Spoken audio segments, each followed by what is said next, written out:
Hello everyone, my name is Poonam Singh and welcome back to my channel Smart Study with RP। So friends, हम लोगों का जो पिछले video है ना वो साइंस से रिलेटेड थे, लेकिन जो आज का वीडियो है ये है हिस्ट्री से रिलेटेड। हमने हिस्ट्री से रिलेटेड एक वीडियो प्रोवाइड करा है जिसमें UPSSC पेट 2022 हिस्ट्री सिलेबस के बारे में बात करी थी। हिस्ट्री सिलेबस की बात करें तो उसमें एंशिएंट, मेडिवल एंड मॉडर्न तीनों हिस्ट्री शामिल हैं। ठीक है, आज से हम लोग एंशिएंट हिस्ट्री स्टार्ट करेंगे। एंशिएंट हिस्ट्री में जो पहला चैप्टर दे रखा था वो था सिंधु घाटी सभ्यता। ठीक है, ये वीडियो सिंधु घाटी सभ्यता से रिलेटेड है। ठीक है फ्रेंड्स, चलिए स्टार्ट करते हैं। देखिए फ्रेंड्स, मैंने यहाँ लिख रखा है सिंधु घाटी सभ्यता और इसका दूसरा नाम है कांस्ययुगीन सभ्यता। ये क्यों बोला जाता है? इसका कारण है कि इसमें कांसे का प्रयोग होता था। कांसे का सर्वाधिक प्रयोग होने के कारण इस सभ्यता को कांस्ययुगीन सभ्यता के नाम से भी जाना जाता है। ठीक है फ्रेंड्स, सिंधु घाटी सभ्यता को पढ़ने से पहले थोड़ा सा बेसिक जान लेते हैं। देखिए फ्रेंड्स, विश्व की प्राचीन ये तो हम लोग जानते हैं कि विश्व की जो भी प्राचीन सभ्यताएं हैं उनमें से एक ये सिंधु घाटी सभ्यता भारत की प्राचीन सभ्यता है। ठीक है, जब ये सभ्यता जो सिंधु घाटी सभ्यता है, जब इसकी जानकारी हमको नहीं थी तो हम लोग वैदिक सभ्यता को प्राचीन सभ्यता मानते थे। ठीक, लेकिन जब सिंधु घाटी सभ्यता की जानकारी प्राप्त हुई तो हमें पता चला कि वैदिक सभ्यता प्राचीन सभ्यता ना होकर हमारी जो प्राचीन सभ्यता है वो है सिंधु घाटी सभ्यता। और ये सिर्फ भारत की नहीं, पूरे विश्व की बात करी जाए उसमें से जो 4 प्राचीन सभ्यताएं हैं उनमें से एक है। ठीक है, वो 4 प्राचीन सभ्यताएं कौन कौन सी हैं उनके बारे में थोड़ा सा देख लेते हैं, क्योंकि क्वेश्चन वहाँ से भी बन सकते हैं। ठीक है, वो कौन कौन सी है? पहली है मिस्र की सभ्यता जो कि कहाँ है? नील नदी के किनारे। ठीक है, दूसरी है मेसोपोटामिया की सभ्यता जो कि कहाँ है? दजला व फरात नदी के किनारे। और तीसरी है चीन की सभ्यता। ठीक है, और ये कहाँ है? हांगो नदी, और इस हांगो नदी को एक और नाम से जाना जाता है येलो रिवर। ठीक है,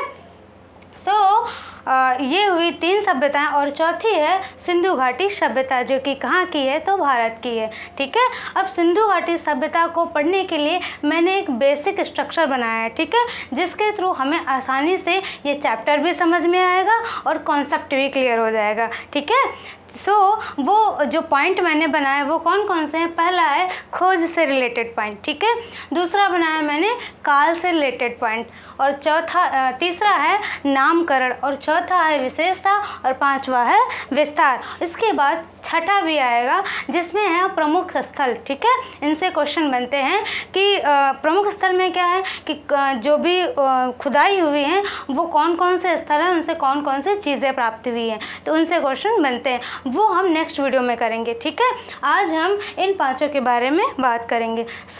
चलिए, जो पहला मैंने टॉपिक इसमें लगाया है वो है खोज। ठीक है, उससे रिलेटेड कौन कौन से पॉइंट हैं उनके बारे में स्टडी करते हैं। देखिए, मैंने पहला पॉइंट यहाँ लिखा है 1826 चार्ल्स मैसन।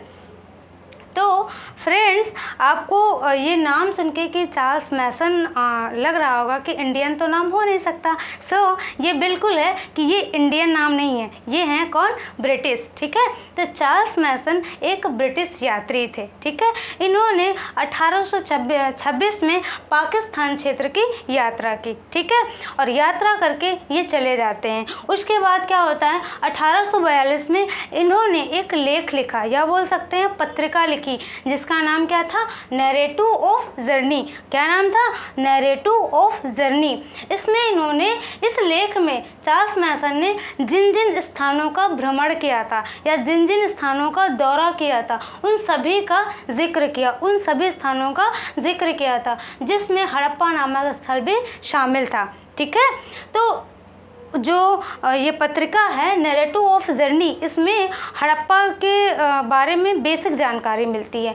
इन्होंने ऐसा कुछ नहीं उसमें लिखा कि ये एक प्रकार की सभ्यता है, ऐसा करके कुछ नहीं मिला, उससे कोई भी जानकारी ऐसे कुछ प्राप्त नहीं होती। ठीक है, सो सिर्फ क्या है, हड़प्पा सभ्यता की बेसिक जानकारी प्राप्त होती है किससे, नैरेटिव ऑफ जर्नी पत्रिका से। ठीक है, इस प्रकार जो हड़प्पा स्थल है ना वो लोगों की नज़र में आया। अच्छा, हड़प्पा नामक स्थल भी कोई है, इससे पहले किसी को नहीं पता था इसके बारे में। ठीक है, तो ये थी खोज से संबंधित पहली घटना जो कि 1826 में हुई थी और किसके द्वारा करी गई, तो वो है चार्ल्स मैसन। ठीक है, पूछ लिया जाता है क्वेश्चन कि सबसे पहले जो हड़प्पा नामक स्थल है इसकी जानकारी किससे प्राप्त होती है, तो चार्ल्स मैसन की पत्रिका है नैरेटिव ऑफ जर्नी। ठीक है, और इन्होंने कब यात्रा करी थी, तो 1826 में, और ये नैरेटिव ऑफ जर्नी जो है कब लिखी गई, 1842 में। ठीक है, सो ये था चार्ल्स मैसन से रिलेटेड जो खोज है उसके बारे में।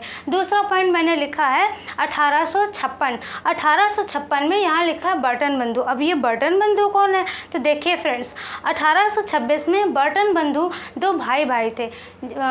एक का नाम था जेम्स बर्टन और दूसरे का नाम था विलियम बर्टन। इन दोनों को सम्मिलित रूप में बर्टन बंधु कह दिया जाता है। ठीक है, और ये बर्टन बंधु यानी ये दोनों भाई क्या थे, इंजीनियर थे। ठीक है, और ये 1826 में पाकिस्तान के कराची से लाहौर रेलवे लाइन बिछा रहे थे। जब ये रेलवे लाइन बिछा रहे थे ना, उस टाइम हड़प्पा स्थल के जो भी टीले थे उन टीलों से इन्होंने क्या किया, ईंटें प्राप्त करके जो रेलवे ट्रैक बिछा रहे थे वहाँ पे लगाया। तो उस समय इनको थोड़ा ये तो पता चला कि यहाँ पे कोई इमारत या भवन वगैरह हो सकता है, लेकिन इनको ये नहीं पता था कि ये दिमाग में नहीं आया कि ये किसी सभ्यता का अंग भी हो सकता है, इसलिए इन्होंने इसके बारे में ज़्यादा शोध करने का प्रयास नहीं किया। ठीक है, तो ये हुई खोज से संबंधित दूसरी घटना। कब हुई थी, 1856 में। ठीक है, किससे रिलेटेड है, बर्टन बंधु से। ओके, अब तीसरा पॉइंट मैंने यहाँ लिखा है, पहली बार शोध करने का प्रयास किसने किया, तो जो हड़प्पा सभ्यता है या सिंधु घाटी जो सभ्यता है, इसका पहली बार अगर किसी ने शोध करने का प्रयास किया वो किसने किया था, अलेक्जेंडर कनिंघम ने। अलेक्जेंडर कनिंघम ने हड़प्पा सभ्यता की 3 बार यात्रा करी थी। कब कब, पहले 1853 में, 1856 में, 1873 में। कनिंघम ने 3 बार इस क्षेत्र की यात्रा की, लेकिन क्या हुआ, असफल हो गया। उसका रीज़न क्या था, रीज़न ये था कि इनको शोध करने की अनुमति नहीं प्राप्त हुई। इस वजह से ये हड़प्पा सभ्यता से रिलेटेड ज़्यादा जानकारी इकट्ठा करने में असफल हो गए। ठीक है, तो पहली बार किसी ने शोध करने का प्रयास किया, इस वजह से इनको क्या बोला जाता है, भारतीय पुरातत्व विभाग का जनक बोला जाता है। ठीक है, उसका रीज़न क्या है, इन्होंने सबसे पहला प्रयास किया था हड़प्पा सभ्यता को खोजने से रिलेटेड। ठीक है, तो भारतीय पुरातत्व विभाग का इनको क्या कहा जाता है, जनक कहा जाता है। ठीक है, अब देखिए जो ये अलेक्जेंडर कनिंघम है, इन्हीं के टाइम पीरियड में, इन्हीं के समय में 1861 में भारतीय पुरातत्व विभाग की स्थापना हुई थी। ठीक है, किसकी, भारतीय पुरातत्व विभाग की स्थापना हुई थी। और ये पुरातत्व विभाग की स्थापना जो हुई थी 1906 में इसको स्थायी रूप प्रदान किया गया। यहाँ पे मैंने नहीं लिखा है, हम बोल रहे हैं, आप अपने नोट्स में ज़रूर लिख लीजिएगा कि इसको स्थायी रूप कब प्रदान किया गया, 1906 में। ठीक है, तो यहाँ मैंने नोट करके आगे पॉइंट लिखा है। यहाँ तो ये हो गया भारतीय पुरातत्व विभाग के जनक अलेक्जेंडर कनिंघम है, लेकिन नोट करके यहाँ पे लिखा मैंने, ये इंपॉर्टेंट है, पूछा जाता है। सो देख लीजिए क्या है, भारतीय प्रागैतिहासिक पुरातत्व का जनक किसे कहा जाता है, भारतीय प्रागैतिहासिक पुरातत्व के जनक किसे कहा जाता है, तो वो हैं रॉबर्ट ब्रूस फुट। कौन है, रॉबर्ट ब्रूस फुट। अगर पूछा जाए भारतीय पुरातत्व विभाग का जनक किसे कहा जाता है, तो वो हैं अलेक्जेंडर कनिंघम। लेकिन क्वेश्चन अगर ये पूछा जाए कि भारतीय प्रागैतिहासिक, ठीक है, यहाँ सिर्फ प्रागैतिहासिक लगा हुआ है, भारतीय प्रागैतिहासिक पुरातत्व का जनक किसे कहा जाता है, तो वो हो जाएंगे रॉबर्ट ब्रूस फुट। ठीक है। और यदि पूछा जाए भारतीय पुरातत्व, ओनली पुरातत्व विभाग, ठीक है, तो वो कौन होंगे? अलेक्जेंडर कनिंघम होंगे। लेकिन अगर प्राग ऐतिहासिक वर्ड लग जाए तो कौन हो जाएगा? रॉबर्ट ब्रूस फुट हो जाएंगे, ठीक है। देखिए फ्रेंड्स, मैंने यहाँ बताया कि अलेक्जेंडर कनिंघम के समय ही 1861 में भारतीय पुरातत्व विभाग की स्थापना हुई थी, ठीक है। 1906 में इसको स्थायी रूप प्रदान किया गया। अब हमारे भारत में पुरातत्व विभाग की स्थापना हो गई। सो अगला पॉइंट यहाँ पे मैंने लिखा है 1921 टाइम आता है, तब क्या होता है? 1921 में सर जॉन मार्शल को भारतीय पुरातत्व विभाग का हेड बनाया जाता है, ठीक है। भारतीय पुरातत्व विभाग के हेड कौन बनाए जाते हैं, किसे बनाया जाता है? तो सर जॉन मार्शल को बनाया जाता है। कब? 1921 में, ठीक है। यह एक दूसरा पॉइंट इससे रिलेटेड है कि सिंधु सभ्यता के प्रमुख सर्वेक्षक भी बोल सकते हैं इसको, कि सिंधु सभ्यता के प्रमुख सर्वेक्षक कौन है? तो जॉन मार्शल हैं, ठीक है। और दूसरी यहाँ पे क्या लिखा है कि भारतीय पुरातत्व विभाग के महानिदेशक या सिंधु सभ्यता के प्रमुख सर्वेक्षक, दोनों चीज़ें एक ही हैं, ठीक है। सो 1921 में जो हमारा भारतीय पुरातत्व विभाग है उसके हेड बनाए जाते हैं सर जॉन मार्शल बनाए जाते हैं, ठीक है। इनके दो सहयोगी होते हैं, दयाराम साहनी और आर.डी. बनर्जी। आर.डी. बनर्जी को राखलदास बनर्जी बोला जाता है, पूरा नाम इनका, ठीक है। इनके दो सहयोगी थे, दयाराम साहनी और राखलदास बनर्जी। इन्हीं के नेतृत्व में इन दोनों को खुदाई करने की अनुमति प्राप्त हुई और ये दोनों लोग खुदाई किए, जिसमें से दयाराम साहनी ने 1921 में हड़प्पा सभ्यता की खोज करी, ठीक है। और आर.डी. बनर्जी ने मोहनजोदड़ो स्थल की खोज करी। तो दयाराम साहनी ने किस स्थल की खोज करी? हड़प्पा। और 1922 में आर.डी. बनर्जी ने किसकी खोज करी? तो मोहनजोदड़ो की, ठीक है। सो ये था खोज से रिलेटेड जो भी पॉइंट या कॉन्सेप्ट बोल सकते हैं, बेसिक कॉन्सेप्ट जो आपको पता होना चाहिए। एग्ज़ाम के पॉइंट ऑफ व्यू से इम्पॉर्टेंट है, पूछे भी जाते हैं, और ये पता हो तभी तो ये आगे की सारी जानकारी आपको समझ में आएगी। तो एक बार और देख लेते हैं खोज के बारे में। देखिए फ्रेंड्स, 1800 जो पहली घटना है वो 1826 की है, ठीक। 1826 में क्या होता है? चार्ल्स मैसन जो कि एक ब्रिटिश यात्री होते हैं, पाकिस्तान क्षेत्र की यात्रा करते हैं, ठीक है। यात्रा करके ये वापस चले जाते हैं। फिर 1842 में इन्होंने एक पत्रिका लिखी या लेख लिखा जिसका नाम है नैरेटिव ऑफ जर्नी। इसमें इन्होंने जिन जिन क्षेत्रों की यात्रा करी थी उन क्षेत्रों के बारे में लिखा था, ठीक है। उन्हीं क्षेत्रों में से हड़प्पा नामक स्थल भी शामिल था, ठीक है। हड़प्पा जो जानकारी हमें उससे प्राप्त हुई, इस लेख से सब बेसिक जानकारी प्राप्त हुई, ठीक है। ऐसा कुछ इन्होंने नहीं लिखा था कि एक प्रकार की सभ्यता वगैरह भी है, ठीक है। तो ये हुआ पहली घटना। दूसरी घटना हुई 1856 में। बर्टन बंधु कौन थे? दो भाई थे, विलियम बर्टन और जेम्स बर्टन, ठीक है। इनको सम्मिलित रूप से बर्टन बंधु कहा जाता है। और ये दोनों लोग इंजीनियर थे। तो ये पाकिस्तान क्षेत्र के कराची से लाहौर रेलवे लाइन बिछा रहे थे, ठीक है। जब ये रेलवे लाइन बिछा रहे थे तो हड़प्पा नामक जो स्थल है वहाँ के जो भी टीले हैं वहाँ से ईंट लेकर ये रेलवे ट्रैक में लगा रहे थे। तो उस टाइम इनको थोड़ा सा लगा कि यहाँ पे पुरानी इमारतें वगैरह या भवन वगैरह हो सकते हैं, लेकिन इनके दिमाग में ये नहीं आया कि ये किसी सभ्यता का अंग भी हो सकती है, ठीक है। सो इन्होंने ज़्यादा शोध करने का प्रयास नहीं किया, ठीक है। और अगला पॉइंट इसमें मैंने लिखा है कि जो हड़प्पा स्थल है इसका सबसे पहली बार अगर शोध करने का प्रयास किया किसी ने तो वो किया था अलेक्जेंडर कनिंघम ने, ठीक है। इन्होंने इस स्थल की यात्रा 3 बार करी। कब 1853, 56 और 73 में करी थी, ठीक है। लेकिन ये असफल हो जाते हैं। उसका कारण क्या है? इनको शोध करने की अनुमति नहीं प्राप्त होती है, ठीक है। इस वजह से ये इस स्थल के बारे में ज़्यादा जानकारी इकट्ठा नहीं कर पाते हैं, ठीक। लेकिन जो शोध करने की शुरुआत है वो स्टार्ट करी थी अलेक्जेंडर कनिंघम ने। इस वजह से इनको भारतीय पुरातत्व विभाग का जनक कहा जाता है, ठीक है।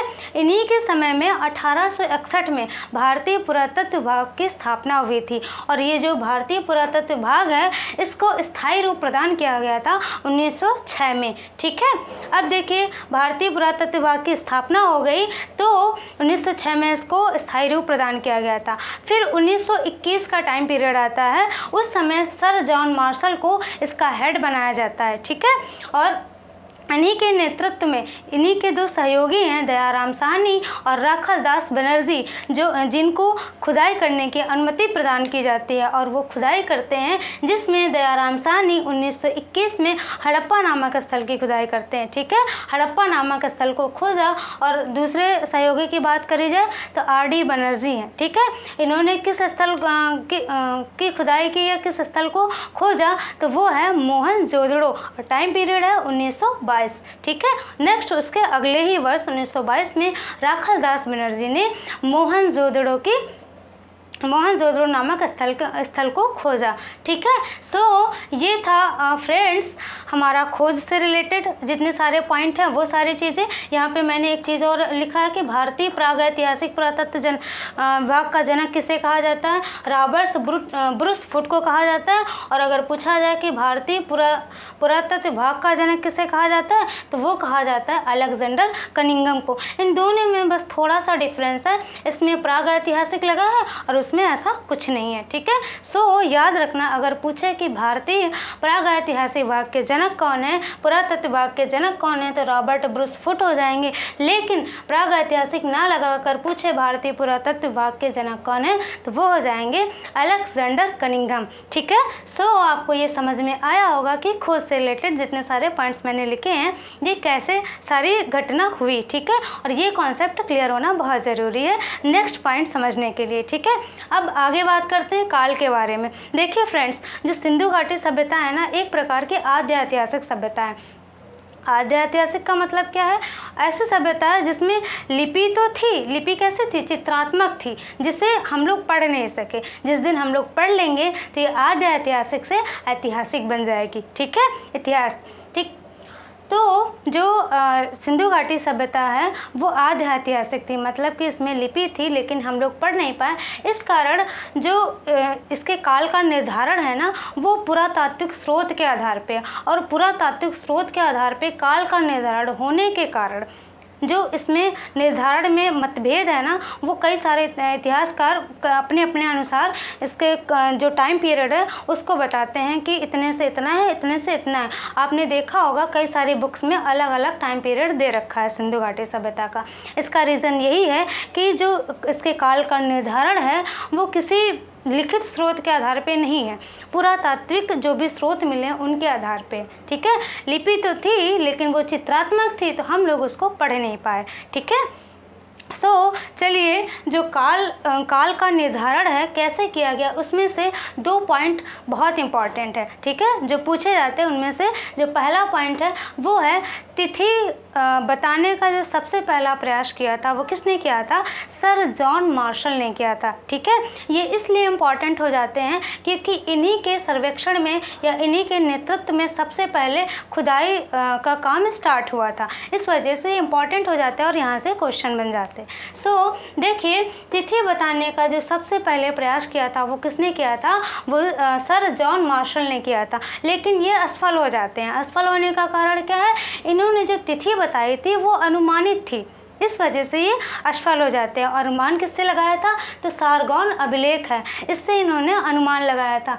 क्या बताई थी तिथि वो देख लेते हैं। इन्होंने बताया था 3250 से 2750। ठीक है, ईसा पूर्व, ये बताया था इन्होंने तिथि। असफल हो जाते हैं ये, कारण उसका क्या है, ये तिथि अनुमानित थी। दूसरा पॉइंट मैंने लिखा है कि जो दूसरी तिथि थी वो थी 2500 से 1750। ये सबसे सर्वमान्य तिथि है, कई सारे ज़्यादातर इतिहासकार जो हैं इसको मानते हैं। ठीक है, वो टाइम पीरियड कितना है, 2500 से 1750।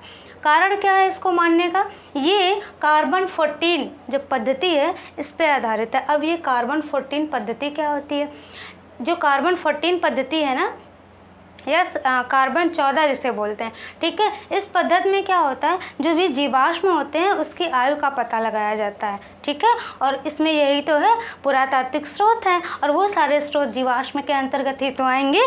तो उसी से पता चला उनकी, अब जब आयु का इस पद्धति के आधार पे जब उनकी आयु का पता लगाया गया तो जो सर्वमान्य तिथि आई वो है 2500 से 1750। ज़्यादातर इतिहासकार इससे क्या है, सहमति हैं। इसलिए जो इसकी सर्वमान्य तिथि है वो है 2500 से 1750। ठीक है फ्रेंड्स, और जो ये कार्बन 14 पर आधारित तिथि है वो किसने दिया था या किसने निकाला था, तो वो निकाला था धर्मपाल अग्रवाल ने। ठीक है, इसे डीपी अग्रवाल भी बोलते हैं सब लोग। ठीक है, तो धर्मपाल अग्रवाल ने ये तिथि निकाली थी, कौन सी, 2500 से 1750। ये किस पर बेस्ड है, कार्बन 14 पर बेस्ड है। ठीक है, काल के बारे में एक बार और देख लेते हैं। देखिए, तिथि बताने का पहले तो काल के बारे में ये जान लीजिए कि कई सारे मतभेद हैं, कई सारी बुक्स में अलग अलग इसकी डेट दे रखी है। उसका रीज़न है कि कोई भी लिखित स्रोत नहीं मिला है। ठीक है, लिपि तो है लेकिन चित्रात्मक है,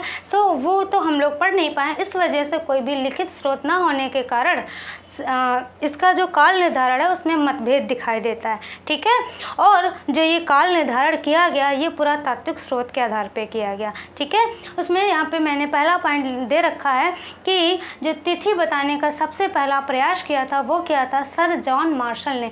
ये असफल हो जाते हैं, इसका कारण क्या होता है कि ये अनुमानित तिथि बताते हैं, और अनुमान किससे लगाया था, तो सारगॉन अभिलेख से। इनकी तिथि क्या थी, इन्होंने जो तिथि बताई थी वो 3250 से 2750 ईसा पूर्व बताया था। ठीक है, अब दूसरा पॉइंट, सर्वमान्य तिथि जो सभी लोग सहमत हैं ज़्यादातर इतिहासकार, वो है 2500 से 1750। उसका कारण क्या है, ये जो तिथि है वो कार्बन 14 पर आधारित है। कार्बन 14 क्या होता है, किसी भी जीवाश्म के आयु को पता लगाने के लिए इस पद्धति का यूज़ किया जाता है। तो यहाँ पे जो भी पुरातात्विक स्रोत हैं वो जीवाश्म के अंतर्गत ही तो आएंगे, इस वजह से ये सर्वमान्य तिथि मानी गई है। और इसको निकाला किसने है, तो वो निकाला है धर्मपाल अग्रवाल, या कहीं कहीं पर डीपी अग्रवाल भी लिखा है। ठीक है, ये था काल से रिलेटेड हम जितना सारा पॉइंट था। ठीक है, अब हम बात करते हैं नामकरण से रिलेटेड। देखिए, कई सारे नामों से जाना जाता है सिंधु घाटी सभ्यता को, जिसमें से पहला नाम है सिंधु घाटी सभ्यता। अब इसका नाम सिंधु घाटी सभ्यता क्यों पड़ा, उसका कारण है कि जब सर जॉन मार्शल के नेतृत्व में या सर्वेक्षण में जो इनके सहयोगी थे दयाराम साहनी और आर.डी. बनर्जी, ठीक है, ये लोग जब सिंधु घाटी सभ्यता से रिलेटेड खुदाई कर रहे थे तो देख रहे थे कि ज़्यादातर स्थल जो प्राप्त हो रहे थे वो सिंधु नदी के किनारे या फिर इसके आसपास के क्षेत्र पर ही प्राप्त हो रहे थे। इसलिए इन्होंने सोचा कि ये जो सभ्यता है ये सिंधु नदी के आसपास ही है, यही तक सीमित है। इसलिए इन्होंने इसका नाम क्या रख दिया, सिंधु घाटी सभ्यता रख दिया। और एक पॉइंट पूछा जाता है सर्वाधिक लोकप्रिय नाम कौन है, तो वो है सिंधु घाटी सभ्यता। ठीक है फ्रेंड्स, नेक्स्ट नाम इसका है सिंधु सरस्वती सभ्यता। ठीक है, अब ये सिंधु सरस्वती सभ्यता क्यों नाम रखा गया, देखिए पहले तो सिंधु घाटी सभ्यता तक ही इसके जो भी स्थल प्राप्त हुए, लेकिन जैसे जैसे आगे बढ़े खुदाई होती गई तो देखा गया कि 80% स्थल इसके सरस्वती नदी के किनारे प्राप्त हुए और 3% स्थल सिंधु नदी के किनारे और जो भी 17% है अन्य नदियों के किनारे प्राप्त हुए।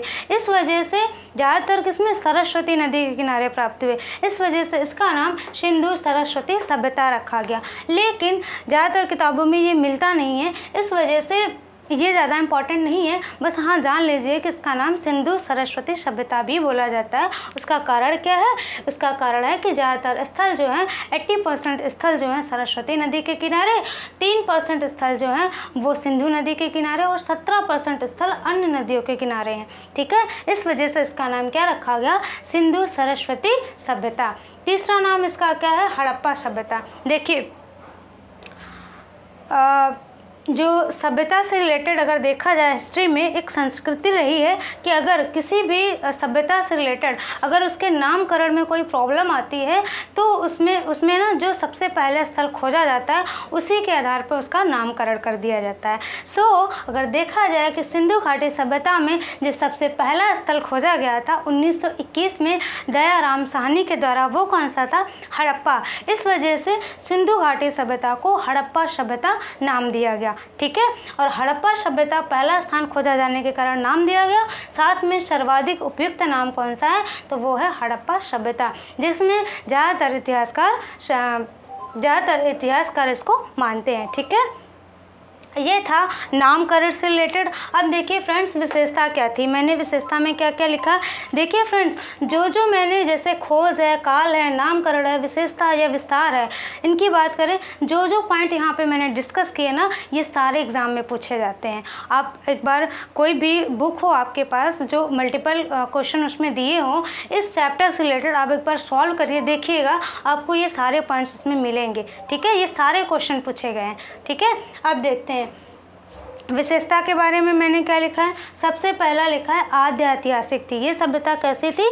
आद्य ऐतिहासिक। तो आद्य ऐतिहासिक के बारे में मैंने पहले वीडियो में भी बताया था और अभी जब ये स्टार्ट किए थे तब भी बताया था कि जो काल का निर्धारण किया गया, ये क्यों मतभेद है काल के निर्धारण में, उसका कारण है ये आद्य ऐतिहासिक सभ्यता है। मतलब इसमें लिपि का विकास तो था, लेकिन वो लिपि कैसे थी? चित्रात्मक थी, इस वजह से हम लोग उसको पढ़ नहीं पाए।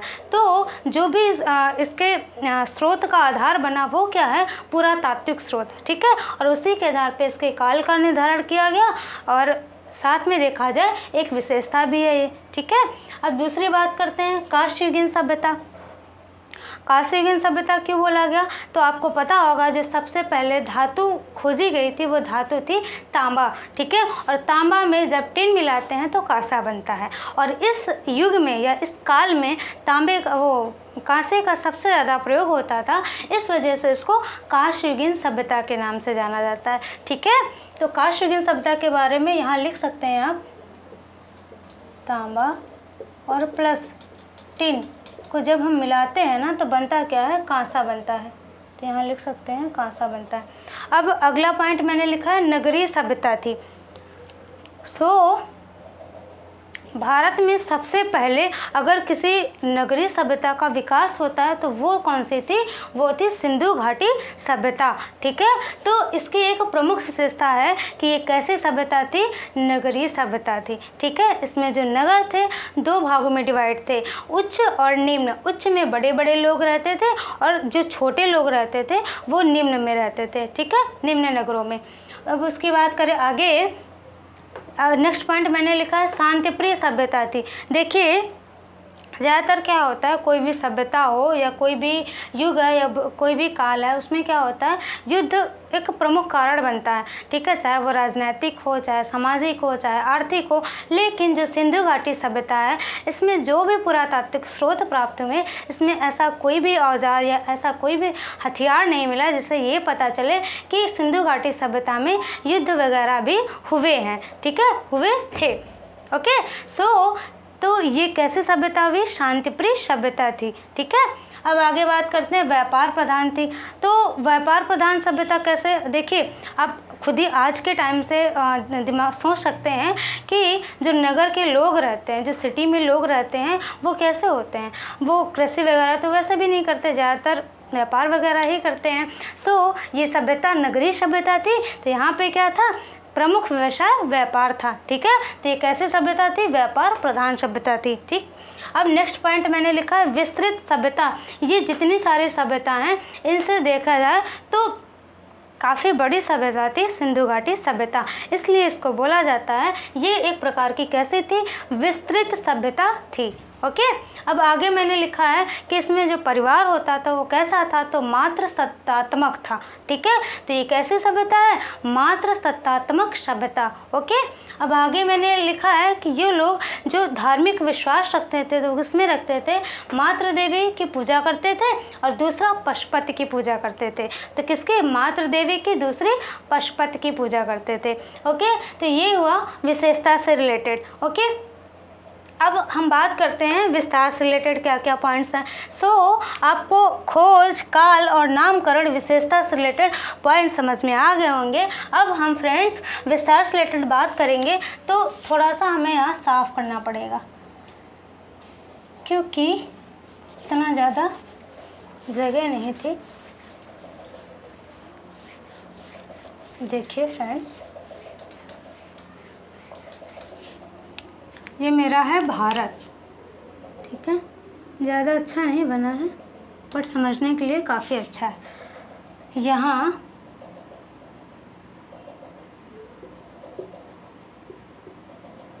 सुतकांगे डोर कि कहाँ है बलूचिस्तान।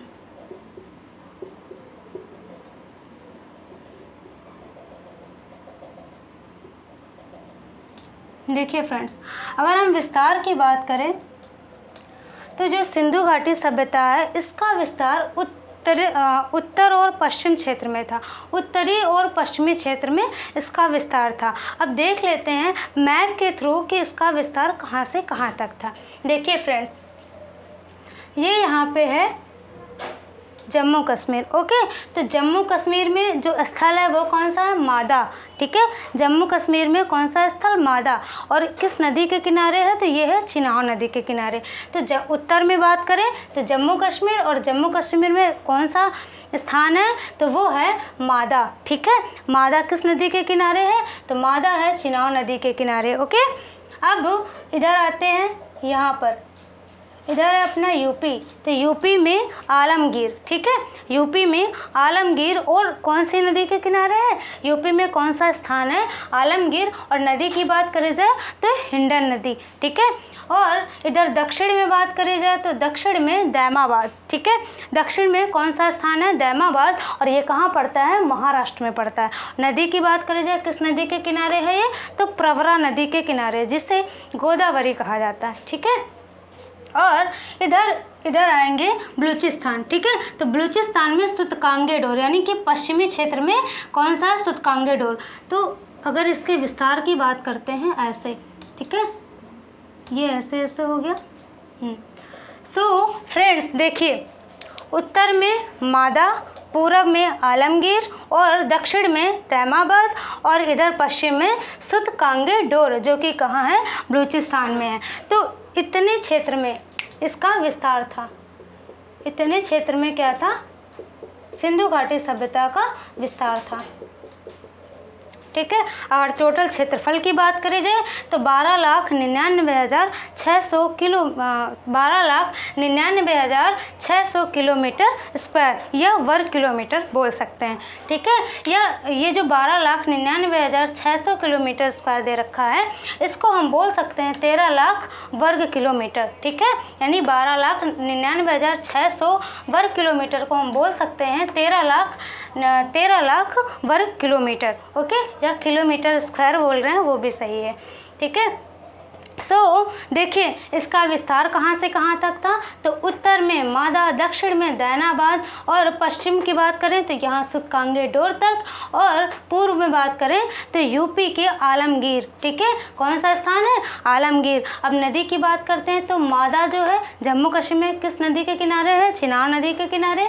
पूर्व में आते हैं आलमगीर, यूपी में है ये, और ये किस नदी के किनारे है? हिंडन नदी के किनारे। ठीक है, और दक्षिण की बात करें दैमाबाद, वो किस नदी के किनारे है? प्रवरा नदी, जिसे वर्तमान में गोदावरी नदी बोला जाता है। ठीक है, और ये किस स्थान पे है? महाराष्ट्र में। और पश्चिम में कहाँ तक था इसका विस्तार? तो सूतकांगे डोर तक था, जो कि कहाँ पड़ता है? बलूचिस्तान में पड़ता है। ठीक है, ये एक प्रकार का क्या है? बंदरगाह है। ठीक है, ये था सिंधु घाटी सभ्यता का विस्तार। अब यहाँ पे मैंने वो पॉइंट लिख रखे हैं थोड़े